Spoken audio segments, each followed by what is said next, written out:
بسم اللہ الرحمن الرحیم۔ ملکۃ العرب کا آستانہ سعادت میں ورود۔ سردار مکہ جناب عبد المطلب کی شہزادی جناب صفیہ واپس اپنے بھائیوں کے پاس پہنچی اور انہیں ملکۃ العرب سے ملاقات کا حال دیا کہ واقعی وہ ان کے بھتیجے حضرت محمد بن عبداللہ کی شریک حیات بننا چاہتی ہیں۔ اس خبر سے رسول اللہ کے چچاؤں میں خوشی کی لہر دوڑ گئی، لیکن یہ ایک ایسی خوشی تھی جس میں تعجب اور دہشت کا امتزاج تھا، کیونکہ جناب خدیجہ کوئی معمولی خاتون نہیں تھی، وہ عرب کی شہزادی تھی، ایک بہت بڑے خاندان کی بیٹی تھی، شرافت و طہارت اور نجابت میں اپنا ثانی نہیں رکھتی تھی۔ انہیں تعجب اس بات پہ تھا کہ جناب خدیجہ نے ایسے نوجوان کو اپنے لیے رفیق حیات بنانا پسند کی ہے، جس کے پاس دولت و ثروت ہے، نہ مال و متاع، نہ جس کے پاس زر و سیم ہے، نہ بالش بر زمین۔ نبوت کے گھرانے کا ہر فرد حیرت و استجابت کی تند و تیز لہروں کی زد پر تھا۔ آخر آمنہ کے لال کے چچا نے ملکۃ العرب کے گھر کا رخ کیا اور اس کے والد یا چچا سے ملاقات کی اور مقصد ظاہر کیا۔ پہلے تو اس نے انکار کر دیا، پھر اس نے اس پیغام کو قبولیت کے دامن میں جگہ دی۔ آخر وہ مرحلہ آ گیا جس میں جناب خدیجہ کے مقام و منزلت کے مطابق حق مہر طے پایا تھا، کیونکہ ملکۃ العرب کے مرتبے کے مطابق حق مہر چاہیے تھا۔ اس وقت نبی کے گھرانے میں سوال اٹھا کہ اتنے مال کا حصول کیسے ممکن ہے؟ اتنا مال کہاں سے آئے گا اور کون ہے جو اتنا بھاری مال دے سکتا ہے؟ پھر دوبارہ اس نبیلہ، طیبہ و طاہرہ خاتون نے مکہ کی وادی کو حیرت و استجابت کے سمندر میں ڈبو دیا جب انہوں نے رسول اللہ کے اس حق مہر کی ادائیگی کے لیے 4000 دینار بطور ہدیہ بھیجے اور یہ کہلا بھیجا کہ مہر کی ادائیگی کے لیے یہ رقم اس کے والد یا چچا کے حوالے کی جائے۔ لیکن یہ ایک روایت ہے جناب عبداللہ نے اپنے مال میں سے مہر کی رقم ادا کی تھی۔ جی ہاں، یہ بانو اسلام و حجاز و شرافت و دانش و بینش میں ایک بلند و بالا مرتبہ رکھتی تھی، ابدی سعادتوں میں شرافتوں کو پانے کے لیے اپنا سب کچھ قربان کر رہی تھی، لیکن اس کا والد یا چچا اس فکر سے بہت دور تھے، کیونکہ زمانے میں ایسی بے پناہ مثالیں موجود ہیں۔ یہ ضروری نہیں ہے جو فکر اور تہذیب باپ کو حاصل ہے وہی بیٹے یا بیٹی کو حاصل ہو، جو بیٹا یا بیٹی رائے رکھتے ہیں وہی باپ کی رائے بھی ہو۔ یہ اختلاف لوگوں کے تمام طبقات میں موجود ہے، یہاں تک کہ دو بھائی بھی رائے و فکر کے لحاظ سے مختلف ہوتے ہیں۔ اس طرح شوہر اور زوجہ میں، باپ اولاد میں بھی فکری اور ذہنی اختلافات مسلم ہیں۔ یہ گلستان آفرینش کا عجیب واقعہ تھا، کیونکہ دنیا عرب میں کبھی ایسا نہیں دیکھا گیا کہ ایک صاحب کمال حسن و جمال خاتون اپنے ہونے والے شوہر کی طرف اپنے حق مہر کی خطیر رقم بھیجے۔ جناب خدیجہ کی ایک شرف انسانیت سے بھرپور تحریک نے دوستوں کو زندگی دی اور دشمنوں کو حسد کی موت دی۔ اس ملاقاتی محفل میں ابو جہل موجود تھا۔ یہ منظر دیکھ کر حسد کی آگ میں جلنے لگا اور منہ پھاڑ پھاڑ کر کہنے لگا، اے لوگو، ہم تو ہمیشہ دیکھتے آئے ہیں کہ مرد عورتوں کو مہر دیتے ہیں، ہم نے یہ کبھی نہیں دیکھا کہ عورتیں مردوں کو مہر دیں۔ اس کا جواب سردار مکہ جناب ابو طالب نے غضبناک صورت میں یوں دیا کہ اے احمق، تجھے کیا معلوم؟ تو کیا کہہ رہا ہے؟ جوان محمد جیسا ہو اور اسے بیٹی بھی دی جاتی ہے اور ساتھ اس کے حق مہر کے لیے بھی خطیر رقم ہدیہ بھی کی جاتی ہے۔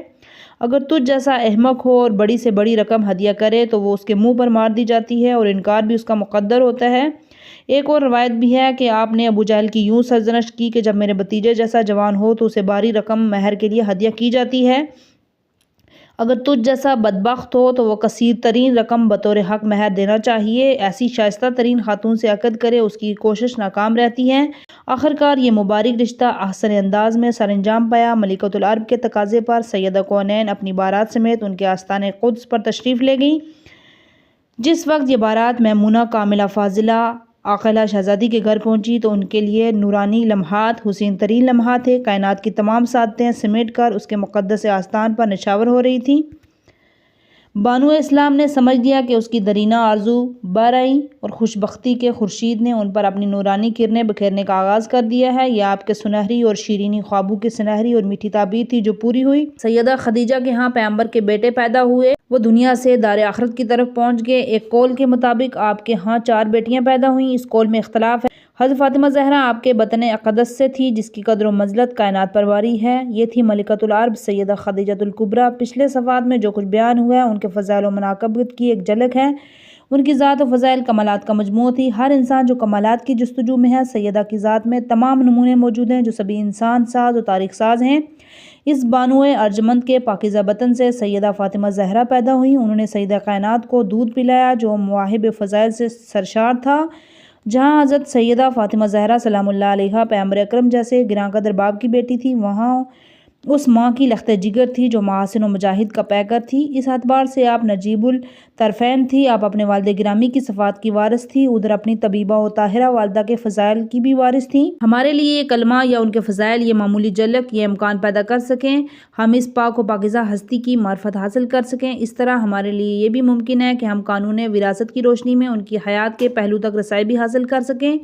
اس مورد میں جو حقائق ثابت ہیں جن کا انکار کرنا ناممکن ہے، پیغمبر خدا اور خاندان وحی سے جاری روایات کثرت کے ساتھ موجود ہیں جو ان حقائق کو بیان کرتی ہیں۔ جی ہاں، اس ہستی کی عظمتوں تک رسائی حاصل کرنا ناممکن ہے۔ یہ ترقی یافتہ سائنس اپنی گہرائیوں اور وسعتوں کے باوجود ان حقائق کی بلندیوں سے بہت دور ہے۔ ایٹم اور اس کی دریافت بلکہ اس سے مادہ کہکشاؤں کی معلومات کا حصول سائنس کے لیے ممکن ہے، لیکن حقائق کی دریافت ممکن نہیں ہے۔ جی ہاں، یہ وہ حقائق ہیں جنہیں نہ دقیق عدسوں سے، نہ جدید ترین مائکروسکوپ اور نہ ہی طاقتور بنفشی شعاعوں سے دیکھا جا سکتا ہے، کیونکہ یہ طبی پیمانے اور تجرباتی معیار ان کے ادراک سے قاصر ہیں، نہ انہیں خواص ہمسا سے حاصل کیا جا سکتا ہے۔ اس سے قبل کہ ان حقائق کو پیش کیا جائے، ایک مختصر مقدمہ حاضر ہے، اور وہ یہ ہے کہ جب نطفہ رحم میں منقد ہوتا ہے تو اس نطفے سے خالق کون و مکان کے ارادے کے مطابق وہ لباس ہستی پہنتا ہے۔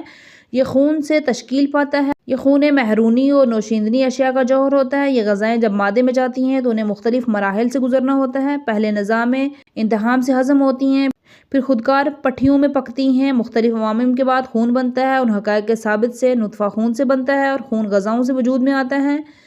اب وہ نطفہ خنزیر کے گوشت یا شراب سے حاصل ہوتا ہے۔ اس نطفے سے وہ نطفہ مختلف ہوگا جو گوسفند وغیرہ کے گوشت سے حاصل ہوا ہو، کیونکہ اس گوشت کی نوعیت مذکورہ خنزیر کے گوشت کی نوعیت سے مختلف ہے۔ پھر ان دونوں کے نتائج بھی مختلف ہیں۔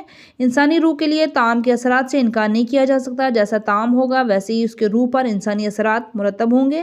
ایسی غذائیں ہیں جن کے کھانے سے قلب کو فرحت ملتی ہے اور وہ اعصاب کو بے پناہ توانائی عطا کرتی ہے اور اس کی کمزوریوں کا خاتمہ کرتی ہے۔ اسی طرح کچھ اور غذائیں بھی ہیں جن کے اثرات منفی ہوتے ہیں۔ پاک و پاکیزہ حلال غذائیں نفس انسانی اور اس کی روح پر ایک خاص اثر چھوڑتی ہیں۔ آلودہ نامشروع غذا جیسے شراب ہے یا حرام غذا، چوری کا مال یا غصبی، ان غذاؤں کے لیے اپنے اثرات ہیں۔ جس طرح ان غذاؤں سے انسان کا نفس اور اس کی روح متاثر ہوتی ہے، بالکل اسی طرح اس کا خون اور نطفہ متاثر ہوتا ہے۔ اگر غذا حلال ہوگی تو اس کے نطفے پر مثبت اثرات مرتب ہوں گے، اگر غذا حرام ہوگی تو اس کے اثرات منفی مرتب ہوں گے۔ اگر ہم اپنے اس دعوے کے لیے دلائل پیش کرنے لگ جائیں تو بات لمبی ہو جائے گی اور کتاب اپنے اسلوب اور مقصود موضوع سے خارج ہو جائے گی۔ جی ہاں، والدین جس قسم کی غذا کھاتے ہیں اس کے تمام اثرات بچے پر مرتب ہوتے ہیں۔ یہی غذائیں ان کی شرافت اور نیک و حق پرستی یا ان کی سعادت و باطل پرستی کا سبب بنتی ہے۔ اسی غذا سے نطفہ بنتا ہے، پھر وہ مرد کے صلب سے عورت کے رحم میں منتقل ہوتا ہے اور رحم کی دیوار سے چمٹ جاتا ہے اور اسی میں نشو و نما پاتا ہے، بڑھتا ہے، یہاں تک کہ کامل جبین کی صورت اختیار کر لیتا ہے۔ پس غذا کی حقیقت مسلم ہے، غذا جیسی ہوگی ویسے ہی اس کے اثرات ہیں۔ اسی طرح شرعی قوانین کے اعتبار سے غذا حلال ہے یا حرام، پاک ہے یا نجس، ہر ایک کا اپنا اپنا بچے کی سرنوشت و تقدیر میں حیرت انگیز اثر ہے۔ اس کے افکار و کردار و رفتار متاثر ہوتے ہیں۔ اگر غذا پاک و حلال ہوئی تو ان کی زندگی حق و حقیقت سے ہمکنار رہتی ہے۔ اگر غذا اس کے برعکس ہوتی تو ان کی زندگی ان خرافات و خرافات سے معمور ہوتی ہے۔ بالکل اسی طرح جب مرد اور اس کی زوجہ جنسی عمل کے لیے اکٹھے ہوتے ہیں، اگر اس کے وقت ان کے درمیان کامل عشق و علاقہ ہو اور نہایتی شوق و جوش و کامل میلان رغبت کے ساتھ ملی رہے ہوں تو ان کی یہ کیفیت بچے کے مقررات و حالات اس کے مستقبل کو کمال عطا کرتی ہے۔ بچہ حسین و جمیل، صحت مند اور ذکی پیدا ہوتا ہے۔ اس طرح عدم میلان، سستی اور کاہلی، خوف اور جنسی توانائی کی کیفیت بچے کی حیات اور اس کے مستقبل پر بدترین اثرات مرتب ہوتے ہیں۔ جی ہاں، یہ دو نقطے انسانی زندگی میں مؤثر کردار ادا کرتے ہیں۔ ایک نقطہ تاثیر طعام اور دوسرا نقطہ زوجین کا جنسی ملاپ۔ یہ دونوں کیفیات بچے کی روح اور اس کے جسم میں حیرت انگیز طور پر اثرات مرتب کرتی ہیں۔ اس ضمن میں بہت سی متواتر احادیث موجود ہیں۔ ہم اپنے قارئین کرام کو اس کی طرف متوجہ کرتے ہیں۔ علامہ مجلسی نے بحر الانوار کی جلد نمبر 16 میں ان احادیث کا ذکر کیا ہے۔ مہربان دوست سے دوری۔ روایت ہے کہ جناب جبرائیل امین رسول اللہ صلی اللہ علیہ وسلم پر وحی لے کر نازل ہوئے اور آپ کی بارگاہ میں عرض کی کہ اے محمد، خداوند تعالیٰ نے درود و سلام کے بعد فرمایا ہے کہ آپ 40 دن تک اپنی زوجہ محترمہ جناب خدیجہ الکبریٰ سے دوری اختیار کیجیے۔ جب آپ نے ان فرمان خداوندی کو سنا تو آپ بہت زیادہ پریشان ہوئے، کیونکہ آپ کو جناب خدیجہ سے بے پناہ محبت تھی، ان سے آپ لمحہ بھر کی جدائی برداشت نہیں کر سکتے تھے۔ پیمبر گرامی نے حکم خداوندی کی تعمیل میں 40 دن اس صورت میں گزارے کہ آپ دن کو روزہ رکھتے اور رات کو اللہ کی بندگی میں عبادت کرتے، اس سے راز و نیاز کی باتیں کرتے۔ انہیں ایام خلوت میں آپ نے ملکہ اسلام وسیلہ اہل بیت کی طرف حضرت عمار یاسر کے ذریعے پیغام بھیجا کہ آپ میری اس دوری کو یہ خیال نہ کرنا کہ میں آپ پر ناراض ہوں یا میرے دل میں آپ کے لیے کوئی کدورت پیدا ہو گئی ہے یا کوئی اور بات ہے۔ نہیں، بلکہ اللہ نے مجھے حکم دیا ہے کہ میں آپ سے دور رہ کر اس کے فرمان کی تعمیل کروں۔ میری اس دوری کی نیکی کے علاوہ کچھ اور نہ سمجھنا، کیونکہ خدا تعالیٰ اپنے ملائکہ مقربین میں روزانہ کئی مرتبہ آپ کے لیے فخر و مباحت فرماتا ہے۔ جب رات چھا جائے تو اپنے گھر کا دروازہ بند کر لینا، استراحت کے لیے اپنا بستر بچھا لینا۔ میں حضرت فاطمہ بنت اسد کے خانہ اقدس میں مصروف عبادت ہوں۔ جب 40 دن مکمل ہوئے، حکم ربانی کی تعلیم اپنے انجام کو پہنچی تو جناب جبرائیل امین بارگاہ رسالت میں حاضر ہوئے اور عرض کیا، اے محمد، خداوند تعالیٰ آپ پر درود و سلام بھیج رہا ہے اور فرما رہا ہے کہ آپ اپنے آپ کو تحفہ وسیلہ خداوندی کے لیے تیار کیجئے۔ بہشت کی غذا۔ پیمبر گرامی نے فرشتہ وحی سے پوچھا، پروردگار جہاں کا تحفہ اور ہدیہ کیا ہے؟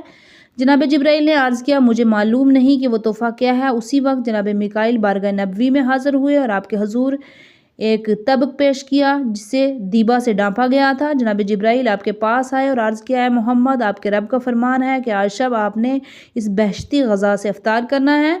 امیر مومنین علیہ السلام حضرت علی علیہ السلام فرماتے ہیں کہ پیغمبر کا معمول تھا جب آپ افطار فرماتے تھے تو آپ نے مجھے حکم دے رکھا تھا کہ میں دروازے کو کھولے رکھوں تاکہ اس طرف سے گزرنے والے کو کھانے کی طلب ہو وہ پیغمبر کے ہمراہ کھانا کھا سکے، لیکن اس رات پیغمبر اسلام نے مجھے حکم دیا کہ میں دروازے کو بند کر دوں اور کسی اور کو اندر نہ آنے دوں۔ مجھ سے فرمایا، یا علی، یہ وہ جنت کی غذا ہے جو میرے علاوہ کسی دوسرے کے لیے حلال نہیں ہے۔ امیر حریت اور عدالت فرماتے ہیں کہ پیغمبر کے فرمان کے مطابق میں دروازے کو بند کر کے بیٹھ گیا۔ پیغمبر اسلام نے بہشتی کھانا تناول فرمانا شروع کیا۔ جو ہی آپ نے طبق کا سرپوش ہٹایا تو میں نے اس میں تازہ کھجور اور انگور کے خوشے دیکھے۔ پیغمبر گرامی نے اس آسمانی معان سے جی بھر کر تناول فرمایا، پھر آپ نوش فرمایا۔ جو ہی آپ نے مبارک ہاتھوں کو دھونے کے لیے دراز کیا تو جبرائیل امین نے آپ کے مبارک ہاتھوں پر پانی ڈالا۔ جناب میکائیل نے آپ کے ہاتھوں کو دھونا شروع کیا۔ جب ہاتھ صاف ہو گئے تو جناب اسرافیل نے بہشتی رومال سے پیغمبر کے ہاتھوں کو خشک کیا، پھر وہ طبق بقیہ غذا سمیت آسمان کی طرف واپس چلا گیا۔ پیغمبر خدا کھڑے ہوئے تاکہ نماز شروع کریں۔ جبرائیل امین نے آپ کی خدمت میں عرض کیا کہ اس وقت آپ پر نماز کا پڑھنا ممنوع ہے، آپ اس وقت جناب خدیجہ الکبریٰ کے پاس تشریف لے جائیں، کیونکہ خداوند تعالیٰ نے قسم کے ساتھ آپ سے خطاب کیا ہے، آج رات میں آپ کو طبیب و طاہر محبوب و معصوم اولاد عطا کرنے والا ہوں۔ فرمان خداوندی سن کر پیغمبر اکرم حضرت خدیجہ کے خانہ اشرف کی طرف تشریف لے گئے۔ حسنِ اسلام کا بیان ہے کہ میں خلوت و تنہائی کی عادی ہو چکی تھی۔ جب رات ہوئی تھی تو میں اپنے سر کو ڈانپ لیتی تھی، پردے گرا دیتی تھی، نماز پڑھنے کے بعد گھر کا دروازہ بند کر دیتی تھی، چراغ بجھا کر بستر پر آ جاتی تھی۔ میں اس رات نیند اور بیداری کی ملی جلی کیفیت میں تھی۔ اچانک میرے دروازے پر دستک ہوئی۔ میں دروازے پر گئی اور آواز دی کہ اس دروازے پر دستک صرف حضرت محمد مصطفیٰ صلی اللہ علیہ وآلہ وسلم ہی دے سکتے ہیں۔ تم دستک دینے والے کون ہو؟ پیغمبر اکرم نے اس بانو اسلام سے پیار و مٹھاس بھرے لہجے میں گفتگو کی، خدیجہ، میں محمد ہوں، دروازہ کھولیے۔ جناب خدیجہ فرماتی ہیں کہ جب میں نے اللہ کے حبیب کو رس بھری آواز سنی اور مسرت و شادمانی کی انتہا نہ رہی، میں نے فرمایا، دروازہ کھولا۔ پیغمبر اسلام گھر کے اندر تشریف لائے۔ پیغمبر کے معمولات میں سے تھا جب گھر تشریف لاتے تو وضو کے لیے پانی طلب کرتے اور مختصر صورت میں 2 رکعت نماز ادا کرتے، پھر بستر پر تشریف لاتے۔ لیکن اس رات جب تشریف لائے تو انہوں نے پانی طلب کیا اور 2 رکعت نماز پڑھی، بلکہ میرے ان کے درمیان وہ کچھ ہوا جو عورت کے اور اس کے شوہر کے درمیان ہوتا ہے۔ جناب خدیجہ الکبریٰ کا بیان ہے کہ مجھے اس ذات کی قسم، میں نے بلند آسمان کو بچھایا اور پانی کو زمین کی گہرائیوں سے جوش کے ساتھ نکالا اور زمین پر جاری کر دیا۔ جو ہی مجھ سے آپ ایک طرف ہوئے، میں نے اپنی بیٹی فاطمہ زہرا کے وجود کی علامت اپنے بطن میں محسوس کی۔ چند نکات، اس حدیث سے چند نکات سامنے آتے ہیں۔ اللہ تعالیٰ نے اپنے نبی کو حکم دیا کہ وہ بانو حجاز سے ایک مدت کے لیے کنارہ کش ہو جائیں تاکہ اس دوری سے دونوں کے درمیان شوق و اشتیاق اور شدت اختیار کر جائے۔ جناب پیغمبر گرامی 40 شبانہ روز ہر طرف سے الگ تھلگ ہو کر یکسوئی کے ساتھ اللہ کی بندگی کریں گے تو ان کی روح مزین روشن ہو جائے گی، ان کی معنویت پہلے سے زیادہ محکم ہو جائے گی اور عالم و بالا کے ساتھ پیوستگی پیدا ہو جائے گی۔ 40 شبانہ روز کی عبادت سے جب فارغ ہوں گے تو ان کے حضور آسمانی تحفہ پیش کیا جائے گا جسے وہ تناول فرمائیں گے۔ وہ آسمانی غذائیں خصوصیت کے ساتھ جلد تحلیل ہو کر بڑی تیزی کے ساتھ نطفے کی منزل اختیار کر لے گی۔ وہ پاک و پاکیزہ نطفہ جس نے آسمانی لطیف غذاؤں سے تشکیل پایا ہے، اس کے اسباب مہیا ہوں، کیونکہ وہ دنیاوی غذاؤں سے تشکیل پانے والا نہیں تھا۔ پیغمبر اسلام کا فوراً بانو حجاز جناب خدیجۃ الکبریٰ کے گھر جانا تاکہ یہ نطفہ آمین ماں کے رحم کی طرف منتقل ہونا بانو کمال و معنویت وجود میں آئے۔ اہل سنت کے علماء نے بھی اس روایت کو معمولی قضاوت کے ساتھ نقل کیا ہے اور ان کی تفصیل یہ ہے۔ چند دیگر روایات اس امور میں معمولی اختلافات کے ساتھ ساتھ بہت سی احادیث موجود ہیں جن کا موضوع یہی ہے جناب فاطمہ زہرا کا نطفہ جنت کی غذاؤں سے تشکیل پایا۔ ہم یہاں اختصار کو مد نظر رکھتے ہوئے چند احادیث نقل کرتے ہیں۔ شہزادہ عرب و حجم حضرت امام علی رضا سے روایت ہے کہ رسول اکرم نے فرمایا، جب مجھے سفر معراج کے لیے آسمانوں پر لے جایا گیا، وہاں جناب جبرائیل نے میرے ہاتھ میں اپنا ہاتھ ڈالا اور مجھے بہشت بری میں لے گئے۔ انہوں نے مجھے تازہ ترین کھجوریں پیش کی، میں نے انہیں تناول کیا اور وہی میرے جسم میں نطفے میں تبدیل ہو گئی۔ جب میں واپس زمین پر آیا اور اپنی زوجہ جناب خدیجۃ الکبریٰ کے ساتھ ہم بستر ہوا، میری بیٹی جناب فاطمہ سے باردار ہوئیں۔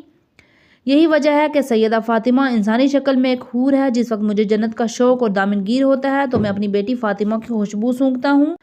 باقر العلوم امام محمد باقر علیہ السلام نے عبداللہ انصاری سے سنا، انہوں نے کہا جب رسول اللہ سے کہا گیا کہ آپ اپنی بیٹی فاطمہ زہرا کو بہت زیادہ بوسے دیتے ہیں تو ان سے بہت زیادہ محبت کرتے ہیں، انہیں اپنی آغوش میں لیتے ہیں، حالانکہ ہم دیکھتے ہیں آپ اپنی دوسری اولاد کے ساتھ اس طرح کا پیار نہیں رکھتے، اس کی کیا وجہ ہے؟ رسول اکرم نے فرمایا، جناب جبرائیل میرے پاس جنت کا سیب لائے تھے، میں اسے تناول کیا تھا، وہ میرے جسم میں خون و نطفے میں تبدیل ہو گیا۔ پھر میں نے جناب خدیجہ سے مقاربت کی تھی، وہ میری بیٹی فاطمہ کے ساتھ باروارد ہوئی تھی، یعنی میری بیٹی کا نطفہ آغاز جنت کے پھل سے ہے، میں اس کے بوسے اس لیے لیتا ہوں کہ جنت کے پھل کی ان سے خوشبو آتی ہے۔ حضرت عبداللہ ابن عباس سے مروی ہے کہ ایک دن جناب عائشہ رسول اللہ کے پاس آئیں، آپ اس وقت اپنی دختر فاطمہ زہرا کو بوسے دے رہے تھے۔ انہوں نے پوچھا کہ آپ فاطمہ سے بہت زیادہ محبت کرتے ہیں؟ آپ نے فرمایا، میری بات غور سے سنیے، خدا کی قسم اگر تو جانتی ہوتی کہ مجھے ان سے کتنی محبت ہے تو یقیناً ان سے تیری محبت میں اضافہ ہوتا، کیونکہ جب مجھے شب معراج آسمان پر بلایا گیا تھا وہاں میرے لیے تازہ کھجوریں لائیں گی جو مکھن سے زیادہ نرم اور مشک سے زیادہ خوشبودار، شہد سے زیادہ شیریں تھی۔ جب میں واپس آیا جناب خدیجۃ الکبریٰ سے ہم بستری کی تو وہ میری دختر فاطمہ سے باردار ہوئیں۔ یہی وجہ ہے کہ فاطمہ انسانی شکل میں حور ہے۔ جس وقت مجھے جنت کا اشتیاق ہوتا ہے تو میں ان کی خوشبو سونگھتا ہوں۔ ان روایات کو تمام علماء و محدثین نے اپنی کتب میں تھوڑے سے تضابط کے ساتھ بیان کیا ہے، وہ یہ ہیں: خطیب بغدادی نے تاریخ بغدادی میں لکھا، خوارزمی نے منتقل حسین میں لکھا، حافظ ذہبی نے میزان الاعتدال میں لکھا، زرندی نے نظم دار المستین میں بیان کیا، عسقلانی نے لسان المیزان میں ذکر کیا۔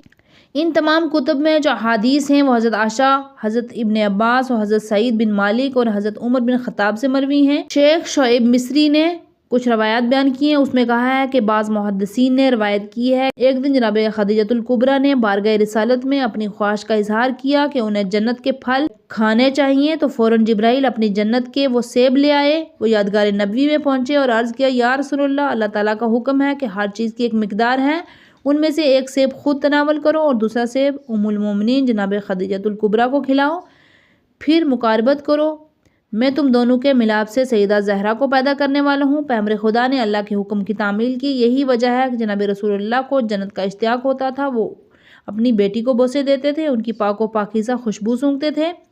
ایک سوال، اس مورد میں بہت سی روایات موجود ہیں، جو احادیث ہم نے ذکر کی ہیں انہی پر اکتفا کیا گیا ہے، یہاں پر نکتہ باقی ہے جس کی طرف اشارہ ضروری ہے۔ ان تمام احادیث سے یہ معلوم ہوتا ہے کہ جناب خدیجۃ الکبریٰ کے ہاں معراج کے بعد فاطمہ زہرا کا حمل ٹھہرا۔ بعض کتب میں مذکور ہے کہ معراج موبس کے تیسرے سال ہوا اور بعض کتب میں موبس کے دوسرے سال ہوا۔ کچھ اور اقوال میں بھی ہیں۔ اس سے بیان یہ نتیجہ سامنے آتا ہے کہ فاطمہ زہرا 2 سال سے زائد کا عرصہ شکم مادر میں رہیں اور یہ بات قطعاً صحیح نہیں ہے۔ سوال پیدا ہوتا ہے ان 2 اقوال کو کیسے جمع کیا جا سکے؟ ممکن ہے اس مشکل کو ان 2 صورتوں میں سے ایک صورت کے ساتھ حل کیا جاتا ہے۔ رسول اللہ کو معراج 1 سے زیادہ بار نصیب ہوا، جس طرح اصول کافی میں موجود ہے۔ مؤلف کے نزدیک احسن جواب یہی ہے۔ ہم اس بات کو قبول کریں کہ حضرت فاطمہ زہرا نے بعثت کے 2 یا تیسرے سال اس جہاں کو اپنے نور ولادت سے منور کیا ہے، اور واقعہ معراج بھی ان 2 سالوں کے کسی مہینے میں ہوا۔